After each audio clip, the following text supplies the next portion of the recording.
and Instagram. Oh, wow, look at that. I rebooted my modem, so yeah, here's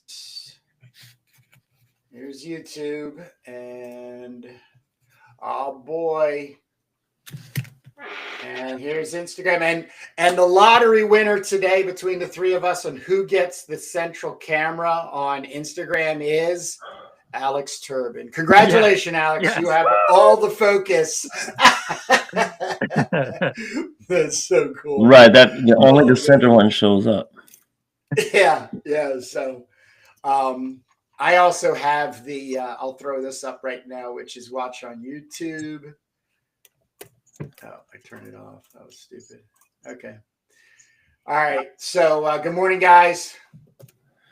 Good morning. Good morning, everybody. Drawing and chatting and inking. We want to welcome back Alex. We haven't had him for a couple of weeks, but Alexander Turbin, the proprietor of Random Access and Mutandis Indie Comics, a long-time publisher, and we like having him on as a third voice time to time. So we brought him back today. I'm still working on page 22. If my image looks a little dark, that's on purpose. Of course, you're not watching this correctly unless you're viewing us on YouTube. So you can go over to Turbo Pit Fighters YouTube channel and see us live right now on Sunday mornings around 10. And if you're on Instagram, click over to YouTube. And what else are we on besides YouTube and Instagram? That's it. Oh, just those two. Okay. That's it. Sorry. Right. Otherwise, you got to be in one of our houses. But yeah, we're working on page 22 of our sci-fi post-apocalyptic comic, Turbo Pit Fighter. It looking like this. And we're trying to make some pencil pages here in one frame, and Kurt is there inking on another frame, and we're all chatting thanks to Riverside Technology, and Alex is making some art. I guess you're gonna be making some art as well today, or you're showing up.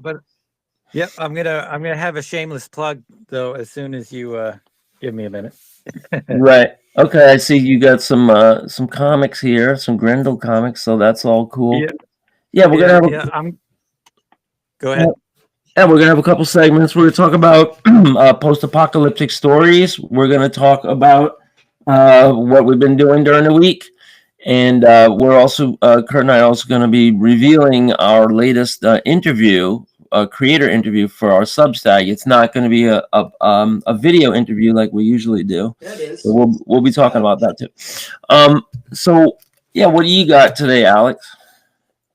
This week I traded a bunch of my comics to a gentleman who's a dealer, and for Grendel 1 and 2, which is are you guys Grendel fans? I have some Grendel, but I don't collect. This is one of my holy grails. I don't know if you guys have any grails, but this is definitely like these two are my two of my biggest grails. Obviously the Comico Primer #2 would be higher than this, but I'm going to be reviewing both of these. Well, I'll be reviewing one anyway on my channel tomorrow, and just looking at Grendel #1 and stuff. Yeah, give us like the bio for the newbies. The Grendel, because I know Grendel as the mask thing with like the two big eye things that like Iron Fist like go up and down. Yep. So, well, the thing is, he's created by Matt Wagner, and he was in Comico Primer, which is kind of like my Random Access, where they had it was an anthology thing where they had samplings of small stories, and then they would go on to reprint them in their own books. But the great thing is that Matt Wagner created Grendel in Primer, and then in this, and then he went back and redid it completely. In a graphic novel, and that to me is just kind of mind blowing and odd as a creator that you don't think like this is fantastic. I love it. But then he's like, oh, I can make that even better. So then he goes and does it completely different. It's like I don't know if you ever read the graphic novel, but like this is all word balloons and regular traditional comic book, but then the graphic novel is all like it's almost like a novel, an illustrated novel, but it's done in such a way that it's crosses the border between comic book and novel. It's really super interesting for me. So they combine text and pictures in the graphic Right, novel. Right. right. Yeah, we It Kurt and I were reads just go ahead. it reads as a comic book, the graphic novel, but it's just a weird blend. Yeah, Kurt and I just came across something last week when we were doing our comics that influence. I had a stack of comics, and I came up with these two books that I got them right here. Matter of fact, this Legentia, and this is kind of like a gaming related comic idea. This elven world of all these characters. And the artist is this S.S. Crompton guy who's been around a long time, and people might know him better for the adult comic Demi the Demoness. But this inside, it's all text and illustrations combined, like you're talking about, which you don't see very often. We know that Gil Kane put out like a little novel, or like a very interesting like mini novel. That was a very, yeah. What was it called? Oh, it was Black Mark. Black Mark, right? And you don't see it too much, which makes it kind of risky, I guess, because the big question is, are your readers going to read the text? And Right, as right. a teacher in 2024, my assumption is always no, because I teach kids today, and the literacy rate is, I mean, the tune out rate when you see just a page of text, it's very high.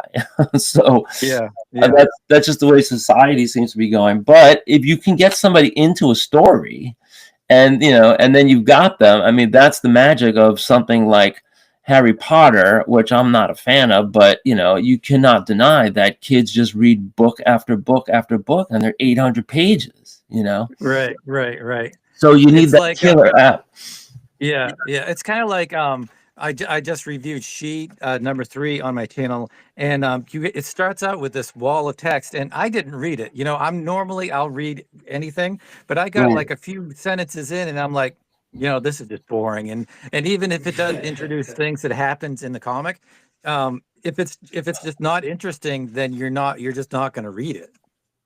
Exactly. Well, there's you just look at a wall of text, and you tune out. So if anybody does, I mean, a lot of times inside front cover will have the whole backstory, or what happened so far. Folks, if you want to do that, put a picture on there, like preferably in the upper left hand corner, and then take your first letter and make it an initial cap, what they call, right? Like a big, like florid A or something, or once upon a time. Take the first word and make it really big, and then you'll have at least a chance of somebody read your first paragraph. But all these tricks are necessary. You have to bribe and cajole and coax, if you want people to read small text. I mean, I'll be honest, half the comics I get, I never read the word balloons, and that's not even a lot of text. It's like you have a limited amount of time, and you have 100 comics in front of you. What are the, I mean, to me, it's a real compliment to say, oh, I'm going to sit down and read this whole thing, like every word, that's a real, that shows real interest, real love, and, if you can get people to that point, that's hopefully what we're going to be doing with our comics, and, strategically, sometimes you don't want to have too many words, Yeah. So can I jump in real quick? Yeah, jump in. I just don't want to lose. I don't want to lose the momentum, though, that Alex brought with Matt Wagner's Grendel, and that process, because it is very tied into today's one of two topics today. Is the anthology promoting the works of the publisher, let's say, and then Right. this is I really live by this thought process. So that's one pass on the pages, right? Then you collect out of, like, let's say 4 anthologies, enough to then rework the image, edit, improve, tweak that story. It's not the comic book, it's the story itself, to like create a whole nother layer to the story, to then put out the floppies. Then when you get 12 floppies together, you go back and you do it again and create a whole nother layer and put out the graphic novel. That's craftsmanship. And those guys back in the 80s, most of those guys and gals really were committed to remastering, if I can use a musical reference to. Well, no, it's more like re-recording. Yeah, that too. I mean, it's so many things have happened to us as the creator that I think it's an absolute loss and shame for a creator to think that first pass of making their story and comic is going to also be the last pass. It's so product driven, and then when they're disappointed that they didn't make $100 million off that first comic book, they become almost repulsed by what they've done, and that's just not process. That's not creative process, especially when you've been given an idea, or you're working off of an idea, or you're generating an idea. So I really appreciate you bringing that on and tapping into it, because we're struggling as comic book artists right now to get attention. And I ask nobody to share if they don't want to, but one of my pet peeves is when people are machine gunning content in a way that is non-focused. Like Random Access has a focus to it. And you are completely all, Random Access plus, some additional material from somebody else who's making their thing. But you've even stated that, coming back to that material and then expanding on it. And sometimes it's black and white, sometimes it's color. You're playing with that as a part of the story. It's a challenge right now. It's a challenge to stay focused on one thing and grow it. Yeah, it really is. Especially if you get the fatigue that I often get with my comics. Yeah. That's why I only do 10-page random access. If I didn't get that fatigue, I would probably do a full comic, each one of my stories every month. But, just halfway through, I'm just like, man, I'm bored. Even if it's the most exciting thing in the world, I still get bored, and I need to move on to something else. Right. Yep, motivation. I worry about that. If once I retire, and I'm doing this a lot more, I wonder, like, I don't want to sit down at that desk right now. It's that just like, I'd rather be doing something else. Yeah, I mean, when that happens, you got to turn to a stack of comics. You gotta like say, all right, what do I have here? All right, let me see. I'm gonna get some inspiration. I got this. I got this. I'm flipping it, and then you're like, aha, look at that. That right there. Oh, yeah. That gives me an idea, or or go back to when you're 12 years old. Like, oh, I remember these. Wow. And then you're like, okay, I'll go sit back and look, Steve Laialoa. I'll go back and sit down and do some work, But that's the same thing with writers. That's the same thing with artists. It's it's just writer's block, or you call it fatigue. But look, you got to get through. Like you need to make a product. You gotta. Sometimes you power through. Sometimes you medicate. Sometimes you drink a little kombucha tea. Asterisk stink. Wink, wink. Whatever people do. And get through. So that's interesting. But you wanted to bring up an interesting question for a segment. So let's move to that now. So obviously, for folks that don't know, Turbo Pit Fighter is a post-apocalyptic story. It takes place in the timeline between the 2100s and the 2200s. off into the future. And we have a mega apocalypse that's going to happen in the year 2222. It's going to change everything and make the U.S. into a wasteland. North America, maybe other countries too. We'll see when we get there. But we've seen a lot of post-apocalyptic properties.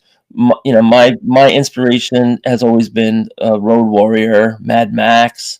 But I really like some of the other movies I've seen. Like The Road, and I just saw a recent one. I'm gonna plug when I do my movie segments, maybe this episode. And we all have our favorites. There's been a lot of cheap knockoffs. Warriors in the Wasteland is probably the worst Road Warrior knockoff ever.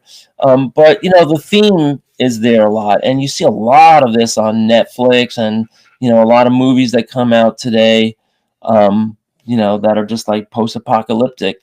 So Alex wanted to ask a question, and why don't you go ahead and pose that to the panel? Well, first of all, it's basically, can you have humor in a post-apocalyptic world? Humor specifically, but also a bigger question is, do you guys think that you have to have humor to have a successfully entertaining or fully entertaining story? Wow. Right. Well, as far as our comic, Turbo Pit Fighter, to the extent that we have humor, I think it might be snappy banter, during fight scenes, because I'm very influenced by Stan Lee, who kind of pioneered that. In the middle of this slugfest, Spider-Man is just like making wisecracks, and then so is Daredevil, right. And so is so are the Avengers and Wolverine, and it's just the thing. So there's a little bit of that. You want to think about what your dialogue is and make it entertaining. But I always take a lot of cues from B movies. Because I like the camp of it, and and I don't want to just do what Stan Lee does. I mean, people have been doing that for decades. So I like to take from the B movies and just try and make these kind of like over dramatic statements that are so kind of corny that it becomes camp. Right. And, right. I think that's my stuff. I love making bold letters, and just like overdoing it, stuff like that. But I can't think of a single great piece of work, whether it's film or books or comics, that isn't great with humor in it. Maybe Dark Knight Returns. I can't think of a lot of humor in that. But like the beginning of Watchmen, you both have probably read Watchmen, obviously. It starts out with the wall of text in the back, or where I think it is, where it talks about this mechanic and what happens. He's a jokester and something, and he has a bra on his head, and he gets a letter saying he's being left or something like that. So there's like super humor, and then it transitions to the super sad, and there's so many things. Whether almost pretty much every Marvel movie has that some sort of real humor, and sometimes it really doesn't work, and sometimes it really works.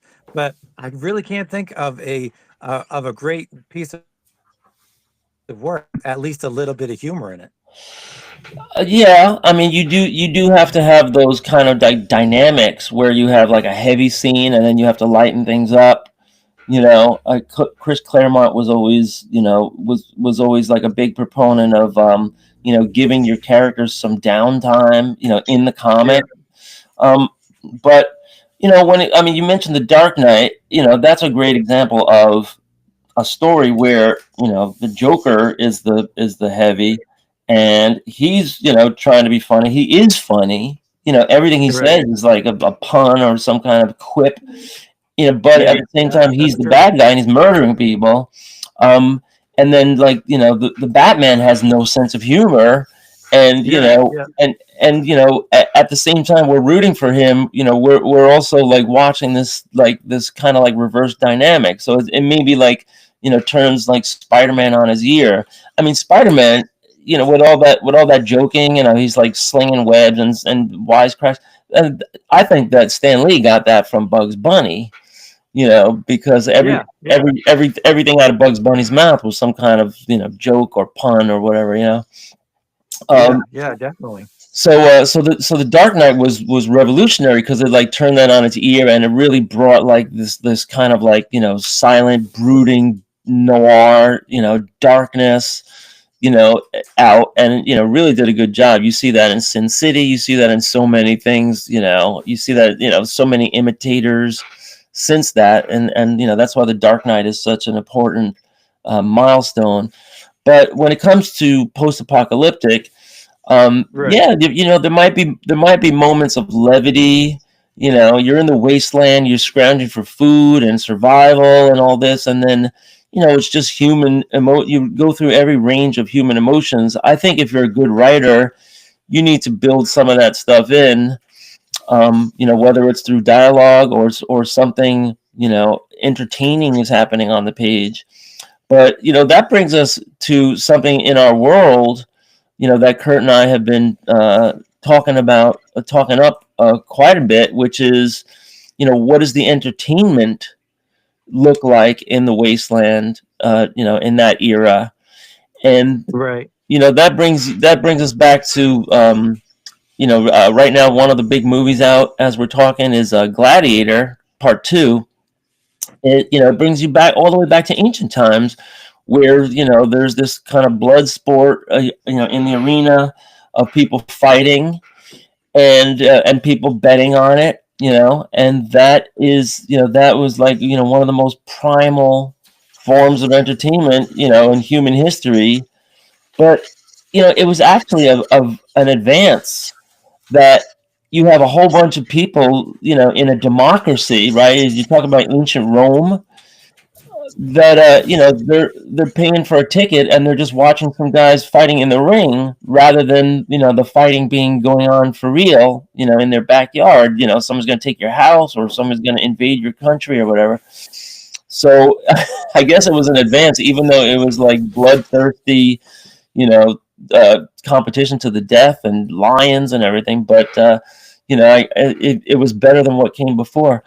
And in Turbo Pit Fighter, we're going to have the pit fights, which are going to be directly descendant from, the days of the gladiators and the betting that goes on. And, we're going to have it as a commentary that this is one of the only things holding this post-apocalyptic society together, is the fact that people gather and they have pit fights and they bet and they want to watch the blood sport, and maybe it maybe it entertains them. Maybe it's not like humorous, but it's entertain.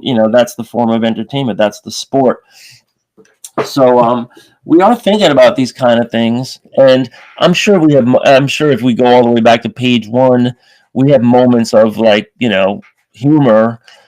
Some like I say, it might be like just like snappy dialogue or campy dialogue. And that's the form of humor that we're going for. But yeah, I mean, there's not a lot of positive bright spots in a post-apocalyptic world. Everyone's, I mean, one of the biggest themes that you see in all these movies is that the need to survive makes people turn on each other. Yeah, definitely.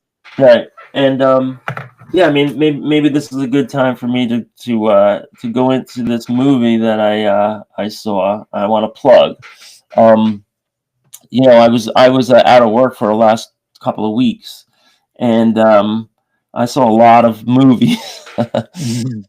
So this is officially a plug, and I don't know if you want to put this in the comments or the hashtags or anything like that. But I want to plug this movie. This isn't going to be the greatest movie ever. It's not like 5 stars, but it's very, very low budget, and there's no stars. There's no actors of note in it, and the budget is really, really low. It was made in Britain or England or wherever in 2020. Comes out, and it's about there was some kind of nuclear war or some kind of nuclear holocaust, and it's about this guy that that lives alone in this bunker, and there's all these scroungers that come around, and he hooks up with this girl, and then there's she's with this other guy in a group, and then that's bad because when you're in a group, they have numbers, and then they're out for all of his stuff, and then it turns out that she gets kidnapped, and there's all these attacks, and it's very edgy. It's a kind of a long movie, believe it or not, but it held my attention. I just couldn't wait to see the ending and where it goes and everything. So this is another example. I must have seen dozens of these movies, in the last couple of years. And that Viggo Mortensen one is a really good one because I think that was a story, that was an actual book by that Irish writer. You mean the roads you're talking about? Right. Cormac McCarthy's not Irish; he's American. Is he? Well, he's Irish American. You know what I mean, like that. And yeah, no, we actually have a school. We have a high school. What's the name of the movie? Can you please tell us? It's The Road, right? And where can you stream it? Oh, this movie? It's called Edge of. You can't say it's called Edge of Extinction. No, we couldn't see it. Sorry. Yeah, no. Wow. Yeah, Edge of Extinction, and just with the disclaimer that this is a low budget movie with no stars. That said, I think it's very worth watching, and it had me on the edge of my seat. Good popcorn movie. There's you're really rooting for these characters, and there's a lot of I don't want to give too much away, but there's kind of a lot of going back and forth between good and evil in the age of survival, and who can you trust, and what are your odds? So I want to point that out because this in this genre, post-apocalyptic, it's every man. You would think it's every man for himself. And that's kind of like that. The Road, the movie there. What happens when there's kids, right? Who has the compassion to take kids in a thing like that? They're just a burden, right? But on the other hand, you need society, to go forward. Maybe the kid can take care of you when you're old if you take care of them when they're young, right? And isn't that the basic exchange that happens in a family anyway? And so it brings up a lot of great issues if you're a writer, about loyalty and what constitutes family, versus friends versus being in kind of a trust relationship with somebody and having somebody's back. If they're down on the battlefield, do you go get them or do you save yourself and go fight for another day? And there's always scenes like that in movies that really test the characters, test the character and test their loyalty to each other and their morality. So a lot of good stuff like that. In this movie and and other movies too. Now, there's some movies I saw that I'm not that proud of, including last night. If you guys could look at my screen for a second. My daughter wanted to see this, so I popped it on, and it was kind of awkward because there was some non-graphic sex scenes in it, and anytime you're just sitting there with your kid, what's it called?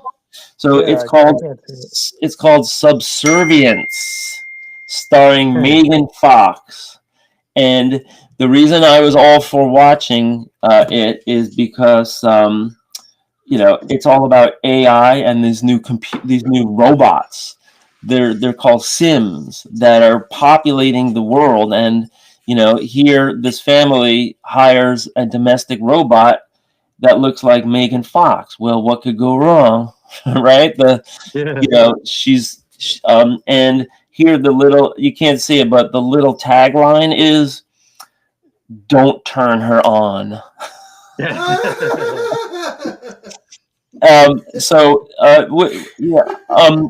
The movie was horrible in almost every way, which was delightful for me because I was just kind of laughing, the whole time at it rather than with it. It just keeps taking these turns where it's like, okay, that's not realistic. Okay, that's not realistic. But basically, there's like a guy who he has a wife, and the wife like has a heart attack, and she has to go to the hospital, and she's like, so he's got a couple kids, and he needs help taking care of the kids and doing his job and everything. And they're in the future, so you can just get these sims, and like they go into these themes where like the robots are replacing the workers, and the workers are really upset about it. They do construction, and they do like, they're the waiters and the bartenders and everything.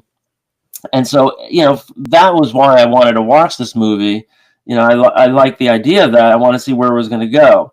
Unfortunately, I think these script writers were on a lot of drugs and doing a lot of coke, and Adderall. because Adderall is the choice of drug. yeah, because when they have, and here's some scenes from the movie, when you have Megan Fox as your lead, right? So you got to get her in various states of undress, and you also wanted her to come between the man and the woman, and so she like seduces the man.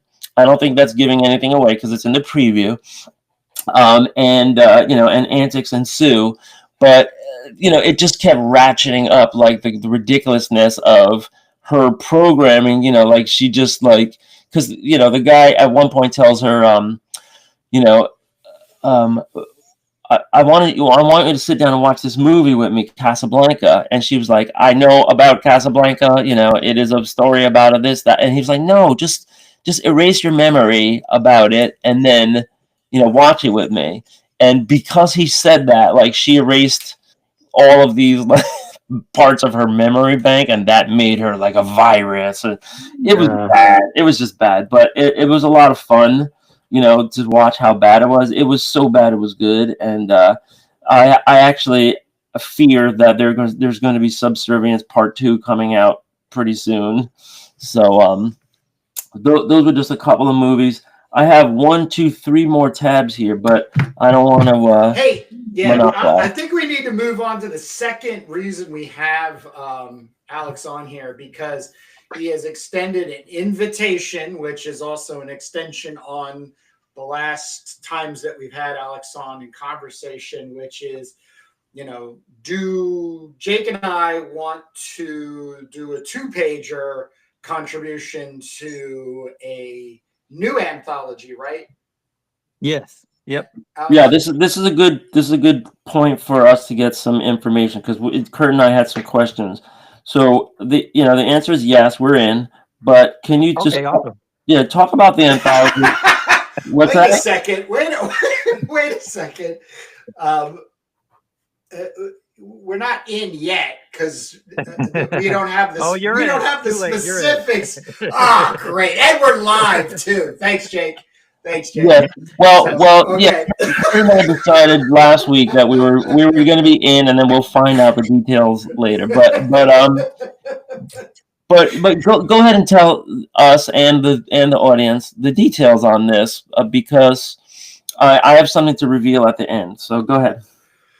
Well, really, it's been going on for maybe a month. You know how these things kind of they just start as an idea, and you contact a couple people, and then everybody puts their input in and stuff. But I was part of this thing called the Toilet Group, and we did all these different anthologies and stuff. And so I was thinking it was time to ratchet up the intensity of it and make a monthly anthology for all of us to contribute to. And at first it was like, because people are very, they have a hard time committing to a monthly thing because, various reasons in their life or whatever. But I finally got like 5 or 6 guys to really commit to, they're going to do 2 pages a month for this new anthology called Funk. And so, but we're also going to have these other people that can, hop in and hop out whenever they have something good that they want to show. So yeah, basically it's going to be a new monthly anthology. I'm shooting for, we're getting all of the artwork from now, and like the first deadline is the end of December. But I'd like to get 2 or 3 issues all done before we actually start to promote it. And I'm going to start a Kickstarter I'm gonna really do everything I can. Maybe also in Indiegogo. I've never done an Indiegogo, but I'm gonna do everything I can to really promote it. I'm gonna get a list of comic book stores to see if they'll carry it. So I really want it to be bigger than what we have normally done, which is, you get a few copies and you pass them to your relatives or your friends, whatever, and you sell to some hardcore fans and stuff. I really want to make this into something that a lot of people can see. And Okay. it's got a great cast of artists already. Right. So yeah, because I'm watching the chat and I see a lot of people putting like works in progress on there and everything. Yeah. So the big question though, because I didn't know this was recurring monthly. I mean, Kurt and I are in for we're in for a month, and then maybe we can go month to month if seeing if we can sustain that. But that's perfectly fine. the question is the theme. Right, because is this just like give me 2 pages, anything you want on it? Because is that basically the theme? It's anything you want. Really, when we were talking about doing it in the beginning, because there's so many anthologies out there with themes that people just wanted to really just do what they want to do, and I'm perfectly cool with that. Maybe down the road we may have a theme, a holiday theme, or something, whatever. But yeah, it's just whatever you want to do, 2 pages, and you'll be in. Right. And if somebody's listening to this right now and they're a comic creator, or if they're a writer, artist, inker, or maybe they're a team like Kurt and I, can they submit stuff to you and try to get in? Okay. Of course, just don't even submit. Just contact me and we'll talk. That's where it starts. Right. Okay. And of course, we have Alex's contact info in our show notes. Great. So with that, I'm going to reveal to you and Kurt live on the air. Wait a second. Are we moving off this topic? Hold on. No. Are we moving? Okay. What are you revealing? Well, Jake? Yeah. The one frustration that we're experiencing is that your camera is so dark, everything you show us is just blacked out. Well, that's because it's. Oh, really? On mine, yeah. So like everything you're showing is just. Yeah. Well, he's diffused his lighting so you can see the blue. You can see his blue line on the pages, but all of the graphics and everything you're showing is just completely. They're obliterated. So if you can give us actually more information up front of what you're showing, then maybe we can, So what I'm seeing on my screen right now, like my hand is black, but the blue line pencil is just showing up pretty dark, right? Yeah, but any other material you put in front of us, especially on your iPad, I can't see anything. Oh, my iPad was showing up fine on mine. It was because it's an illuminated screen. But I have blue line pencil to show you anyway, so that was all right.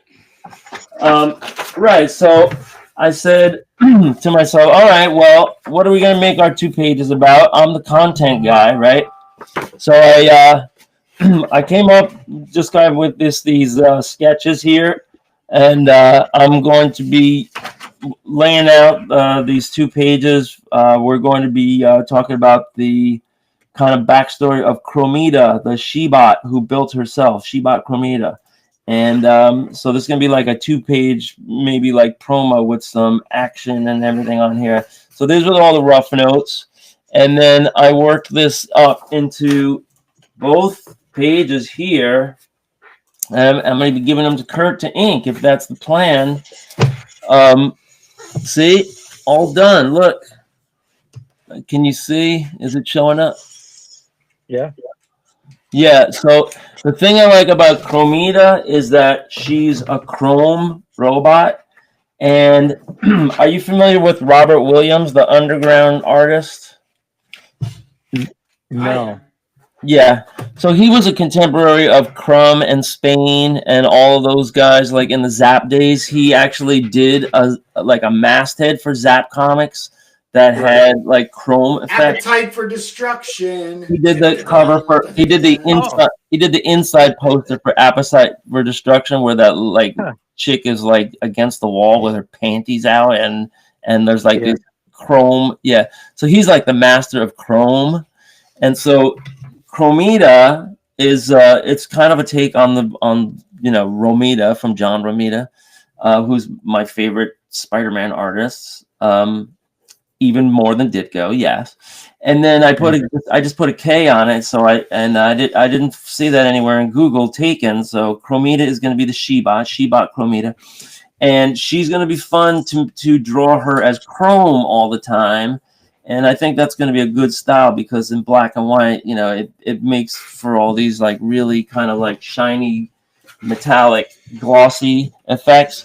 And I don't know if you guys have any references, but every time I've ever seen Silver Surfer or Jocasta, the robot from the Avengers, or Ultron, or any of these robots, I've never seen anybody do the chrome effect good except for Robert Williams from the 60s and 70s. And he's got this great painting called The Chrome Plater's Wet Dream, I think, or something like that.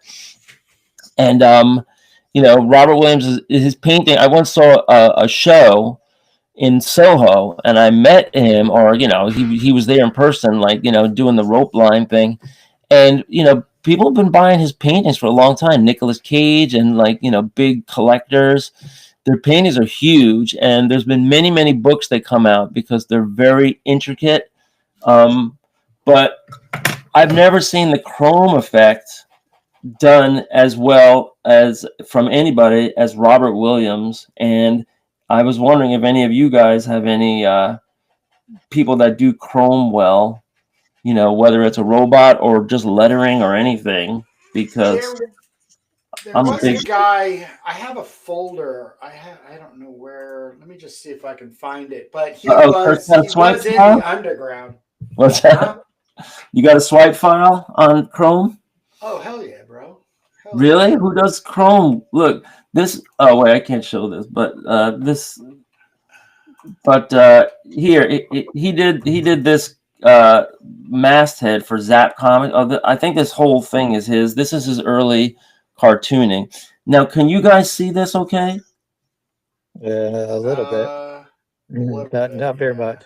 See, that all I see is like little indications of color. Everything else, 90% of that is black. Really? Okay, gotcha. On mine, it's about 50% black. Okay. Yeah. So I don't know. My I think my screen is lighter. Anyway, so I'm just a big student of drawing chrome and chrome letters and chrome robots and chrome plated, because to me it's fascinating the way like it's mirror like and it picks up lights and darks, and it's reflective. And so I wanted to create a character that was just chrome all the time, and so that's going to be Chromita. And so this 2-pager is going to launch a little explanation of who Chromita is, and then at the end it just kind of plugs the super team that she's part of, which is Esoterra and Hellclaw and Chromita. So that's all. And I'm excited because it's all done. I just got to refine it a little and then somehow get it over to Kurt. That sounds cool. That sounds awesome. Yeah, sorry if it's hard to see. There is a little bit of there is quite a bit of lettering to it. These are going to be the final pages. I haven't finished page 2 here, but page 1 is pretty much finished, and it might be a little bit word heavy like we were talking about, but I think we can sustain it because there's all this art intermingled here. So I tried to make it a good balance, but I also had a lot to say. Yeah. That's cool. Mine's going to be 2 pages of Mutandis every month. Right, which you're then going to repurpose, right? Right. Perfect. Right. Yeah, that's number 7. Yeah, that's great. I mean, everybody should be repurposing it for their own solo stuff, right? Right. Nice, good. So, what's your track record on Kickstarter? How many of those have you done? I've only done one, and I was a success at it. but there's a few things. I mean, every time you do something like that, you learn from it. Mine was, I'm not going to say it was family and friends heavy, but there was certainly a good portion of it. Right. And I don't, that's obviously not sustainable. But I also I was really reading and hearing that you need to have a good video. And so I would definitely be working on that. Yeah. And I didn't really promote it as well as I could have. So there's certainly a lot of things to learn from that. Yeah. Yeah. When I see Kickstarter videos, I really just want to see the stuff, and I really Yeah. I really resent when like people are just using like some kind of like iMovie, filter or something, and it's like, Right. oh Yeah. my god, I'm stuck in this like 5-minute transition, and it's just like Right. stock transition from some software. Just show me the comic, please. Right. Right. Put Right. music to it and do zooms and pans. That's all fine. But I don't want to see like you have a computer and you have like iMovie on it and you think that's going to impress somebody. Come on. Right. Right. Right. Right. So So I'd rather just see a guy talking at a desk. yeah. Yeah. And but we also have a good variety of different styles and techniques and stuff. Like I would say half of it, or a little bit less than half, is humor, and then the other half is action and adventure. So I think we'll have a good blend of something that would appeal to everybody. Yeah, I saw some of the Right. styles in the Instagram chat, and it looks like it's going to be very eclectic. So it might harken back to one of these underground anthologies where you never know what you're going to see when you turn the page. Or maybe Raw magazine's another example that's a little more recent. Right. Right. Yeah. I've actually never read a Raw, so I don't know. It's one of those nebulous things that I've just never gotten. But yeah, definitely. I definitely want to appeal to a broad range of people. Yeah. Are you printing it? The Kickstarter will probably indicate whether or not I'm printing it. Like if it's Okay. wildly successful, then I probably wouldn't, and then I would just have a bunch of extras printed up and stuff so we could sell them everywhere. But so we'll just definitely see. Right. Well, you got the machine at home, so you got the option if you need to Right, make right, it home. Yeah. right. It definitely will get printed one way or another. Right. Good to know. How many pages? How many pages do you think it would end up being? I'm anticipating 22, 24 pages. Okay. Okay. That's what I'm anticipating. It could be more than that. How does the cover get selected? I decided to do it. I love it. Yeah. But every issue, it's going to be a rotated cover. Like the cover will be me this month, and also the introduction page will be by me, and then the next cover is by Adam Yeater, and I'm hoping that he'll also do an introduction page on the inside cover at the same time too. So you'll get the cover and like an introduction to the artist that did the cover. Right. So what's it called? Funk. Right. I knew that, but I was just trying. Just being. Just want to make it a little bit of a call and response type of thing here. Right. Like I said, half of our guys are humor, so you Right. gotta make some compromises. Adam Yeater is awesome. He's right there. It's if I can take us a little off road, but still connected to the whole idea of like zines and Instagram groups. I really suck at contributing to already established moving conversations. Like it has nothing to do with Toilet Crew or even Funk, because like, you put, I think you put both Jake and I's name in there, so that it starts showing up. And by the way, it's super the banter is just super engaging, but I'm not one digitally to be able to tap my fingers quick enough to insert. But the reason I bring this up is I think I'm piggybacking on maybe some of the anxiety that you're feeling, as well as others in zine making or indie comic, group dynamics. Is that Yeah. it is very difficult to expand outside of that group. It is. It is. It's horribly And hard. I wonder though, and the question, Alex, you're going to be the best to answer for this. Does the group become too centric of itself in like sense of like, like, oh, Alex Turbin's doing this funk comic, so I'll just contribute the 2 pages and then get a couple copies, but he'll be the one that basically does the whole thing and promotes it. Right. There certainly can be that. Yeah, I think that that is a thing. It is a thing. I don't think that it's artists not wanting to contribute in the No. marketing or anything like that. I think Right. I think it's more like people are, like I said, I don't know if I can say this on here, but artists can be little bitches, and they just they get their feelings hurt, or Yeah. they don't want to Yeah. overreach. They're shy, Yep. mostly because Yep.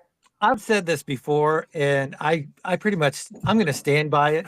I would say the Okay. majority of comic book creators are socially awkward. And Yeah. that just You've said it translates into before. that, where they're either too shy to talk about whatever it is they're doing, or they don't want to step on somebody's toes, or just basic shyness. Yeah, I think that one of the funniest things I hear a lot people use as an excuse is they don't want to be canceled. And Yep. I think to myself, like, okay, well, if I was a part of the toilet crew and I said something that upsetted the toilet crew and they Yeah. canceled me, I would probably lose like 35 seconds of sleep. Right. Because when we feel the anxiety of receiving, especially feedback from our peers, there is that twinge. It's that twinge of like, they don't like it. They don't like me. It happens to all of us. It happens to the best of us. Yeah. It's inescapable. Yeah. But when you can professionally move beyond it and go, oh, wow, what Alex said about my, wiggly line and it not coming across in connection to the story I'm telling, I never thought of it that way. Maybe I should, that's a healthy progression.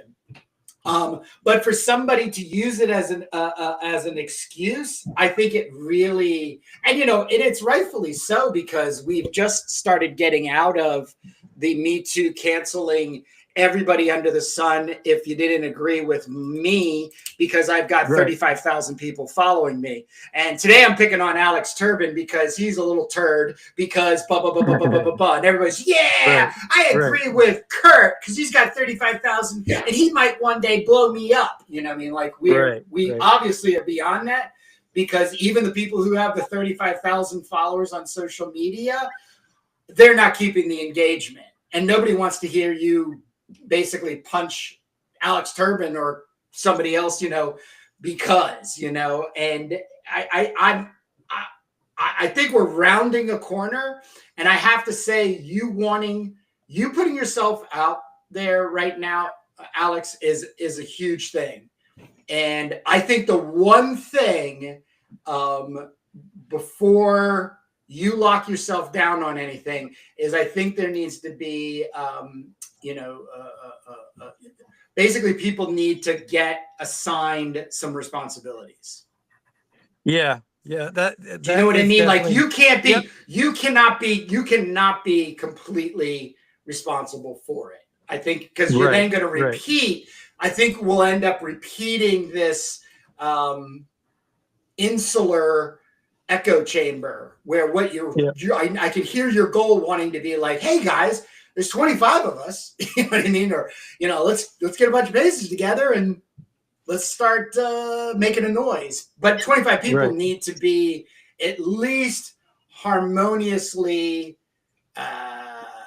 in tune with you, not just waiting for you to serve me up my next dish of attention. Right. Yeah, I see what you're saying. I do think the anxiety that people feel is some of that, but I think it's also how well they know you and how much they trust you. So It's like just Yeah. it's I think I have a pretty good track record and stuff with people, and they kind of trust me. So yeah, I think you're right.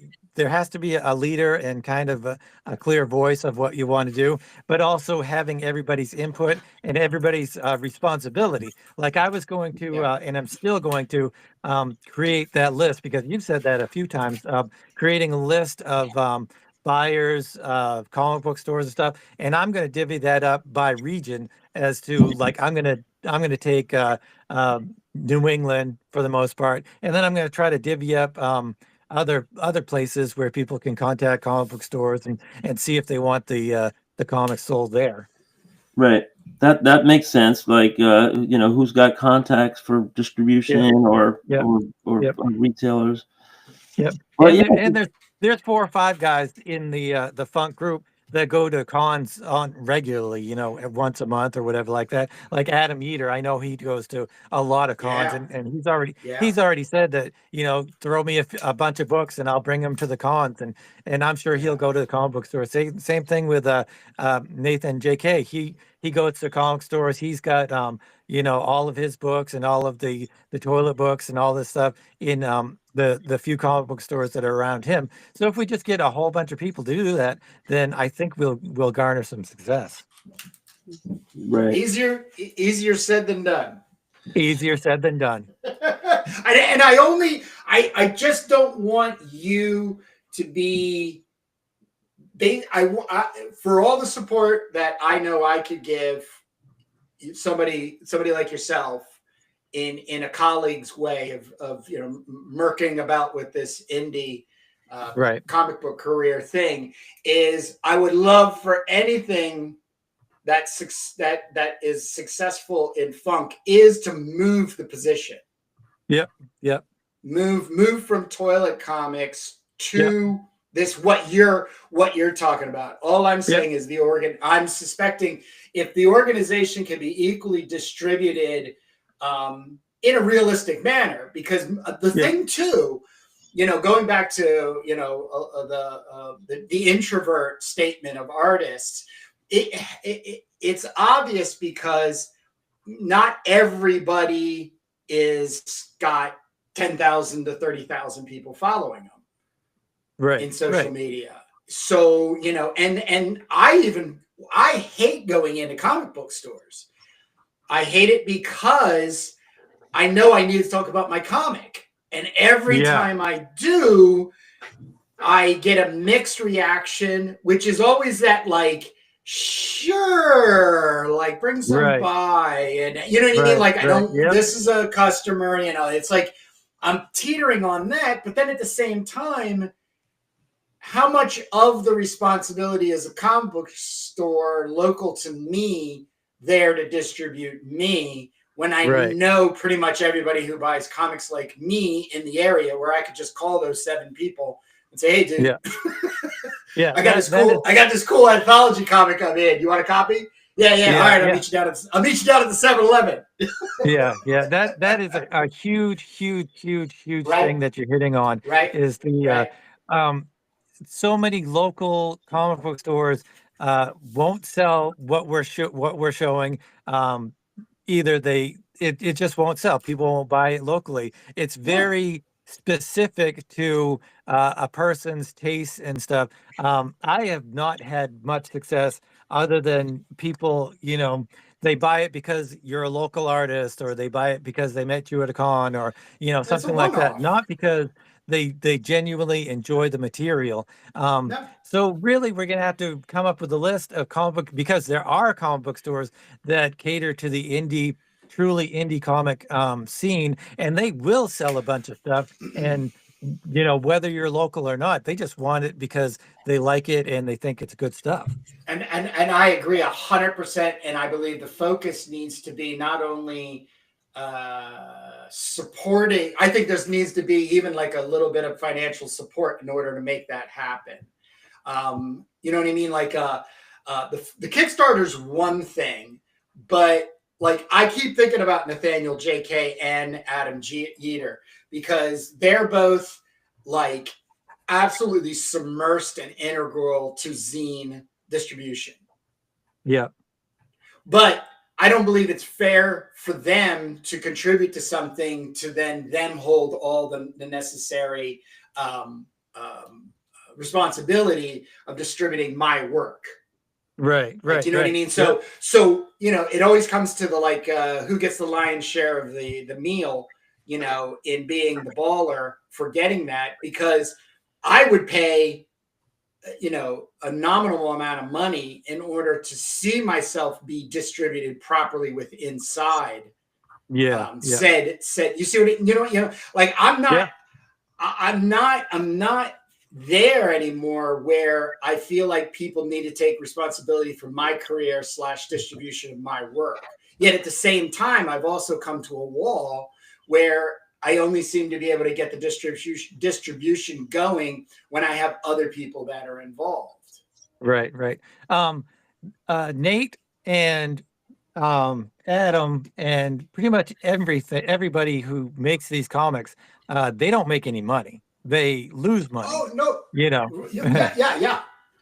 I mean, you would hope they wouldn't lose money if, let's say, the success of let's say the crowdfunder, no matter what it is, you know, its estimated value in order to get individuals like Adam and Nate to distribute the book properly, and we know that number up front and the printing of the book is all there.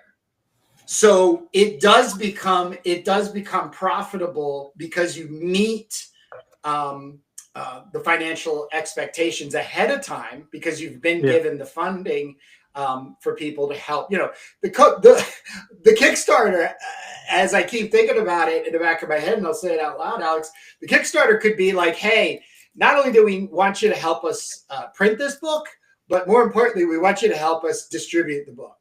You know, we need you, the indie comic fan zine, to give us names and numbers and addresses and accounts where, you know, so-and-so is going to be compensated time-wise in order to do the distribution of it.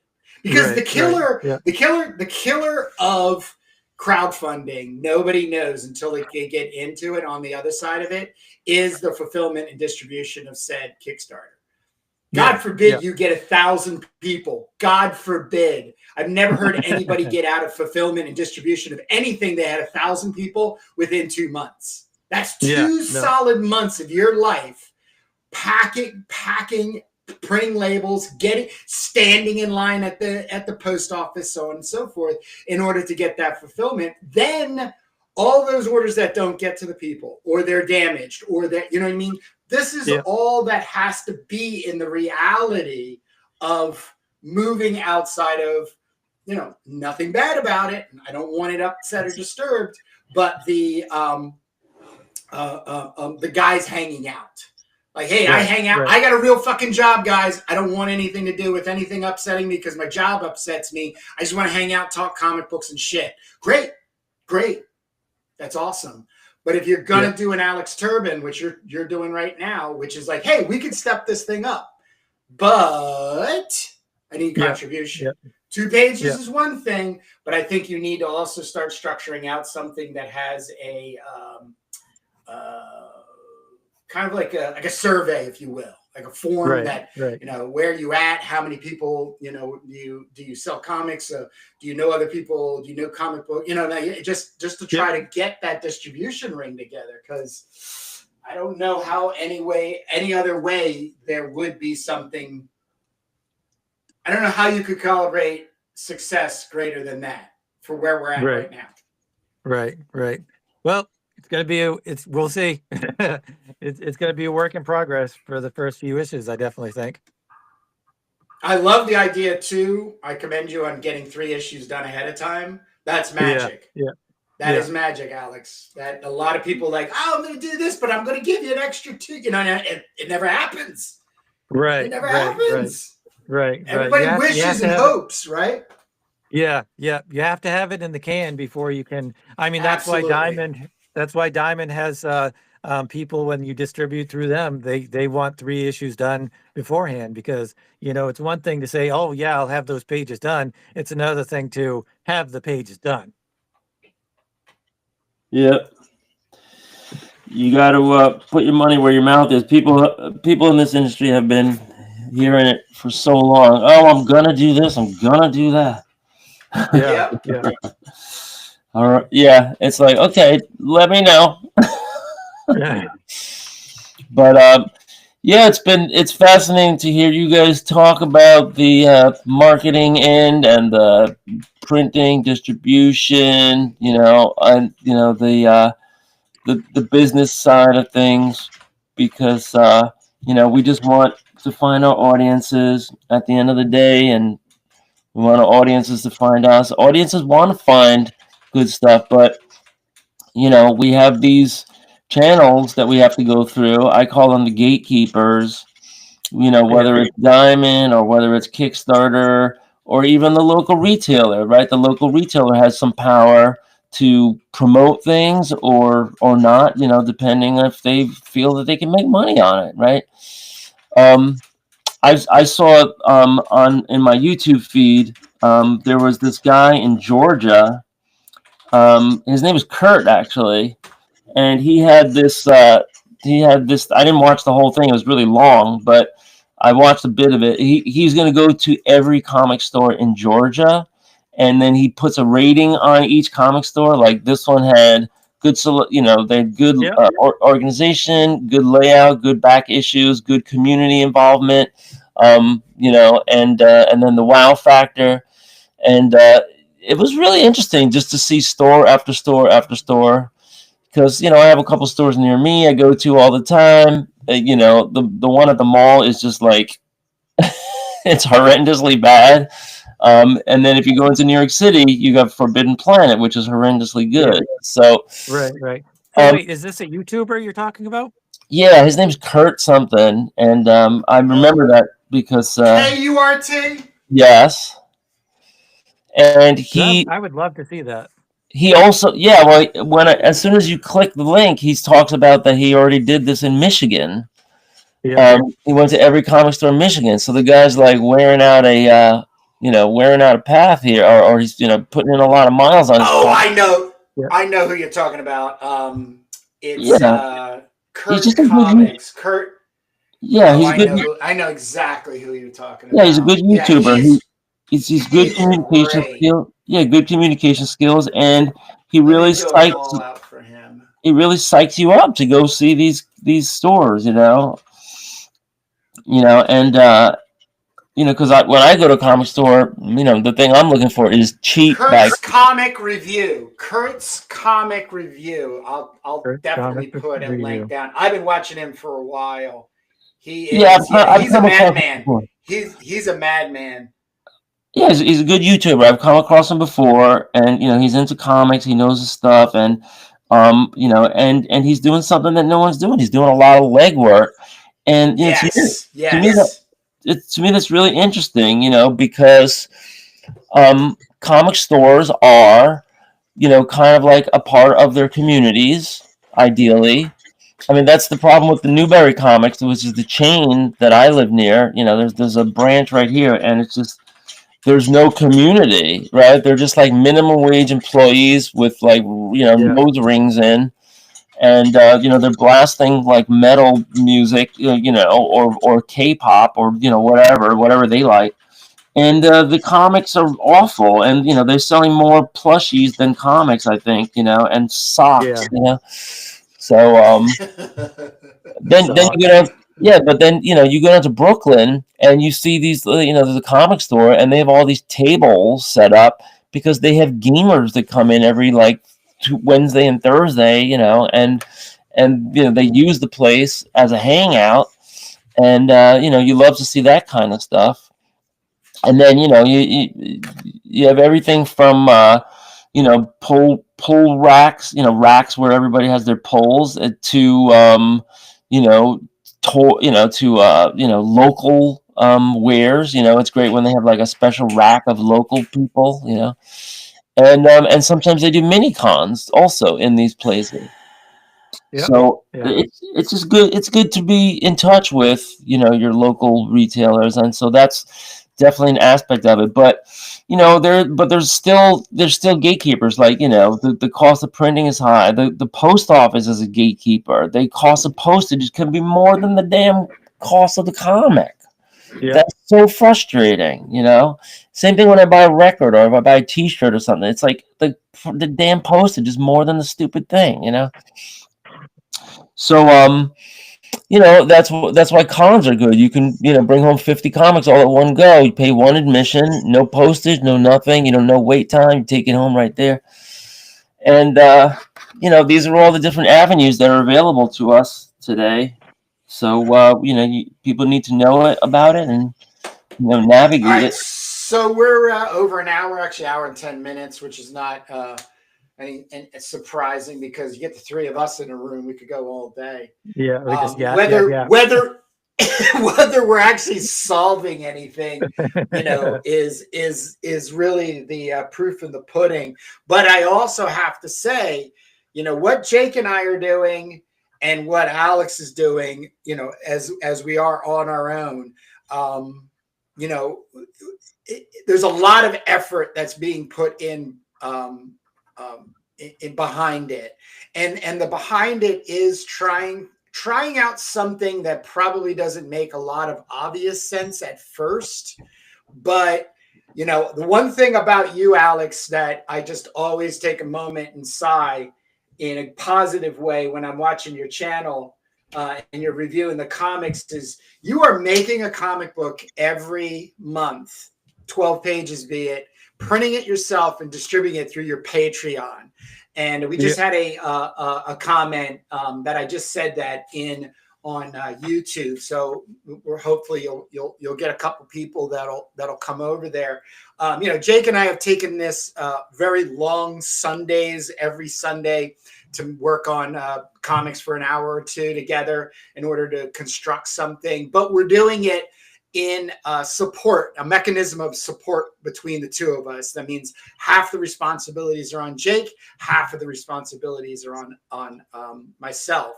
And it does go back to what I was saying with the Funk zine project, Anthology project is, if you're listening and you're a creator and you do really honestly want to be involved in the community, not only is your art something of a necessity, which is obvious, but another piece of contribution, I think, is even more beneficial for the overall state of indie comics right now. So, it's there. And, I'm not going to put you on the spot that much, but, we were talking right before getting on where you were asking about Riverside and being able to do podcasts and how to do them for free or, and I can hear it in your voice. It's like, I gotta get some people together, that right. Type of thing. I really do believe comic books is an art form, and a part of that art form and responsibility are people working together. And it's not only the making of the comic, it's not the drawing and writing and inking, fun, cool part of it. It's also the printing, it's distribution, it's the layout, it's the, talking about them and everything. So I just want to thank you, Alex, for once again taking your time on a Sunday and hanging with Jake and I, and want to give you the outro to give us a little, who you are and where you are and how you are. Okay, wait a second. Yep. I have my Mutandis, which you can get at alexanderturbin.com, and my Random Access, which you can get at patreon.com/AlexTurbin. But most importantly is the website alexanderturbin.com, because that has all of my previous stuff and everything like that, and my my YouTube channel where I review comics every week, 3 times a week. It's usually indie comics, but basically whatever I feel like reviewing at the time. And I don't know what's my channel. Alex Turbin 0441. Is that my that's the name of my channel? I don't know. I can't remember. But yeah, that's basically it. Well, folks, if you Google Mutanus, just Google it, because it's not only the best way to to find them without memorizing any URLs, but every time somebody puts that in Google, it helps the person that you're Oh yeah. finding Yep. too, right? So use Google to find things, even if you know the URL, right, Kurt? Yep. That's cool. Yes, sir. Right. So look at all that, folks. Yeah, he's got a good library, and lots of effort there, detail. You got a very, very committed, prolific indie guy right here. So we're glad we met you. Awesome. It's always fun. It's always fun. All right, folks. So check out Kurt and I's other channels. Look at that. I like that duotone. I like the duotone. Those are some great colors. Those are your Nike Air Jordan colors. We had to when we printed this, we had to cut the film for each of the colors. Right, because it's spot color. Yeah, people don't know about that. Back in 1992. Yeah.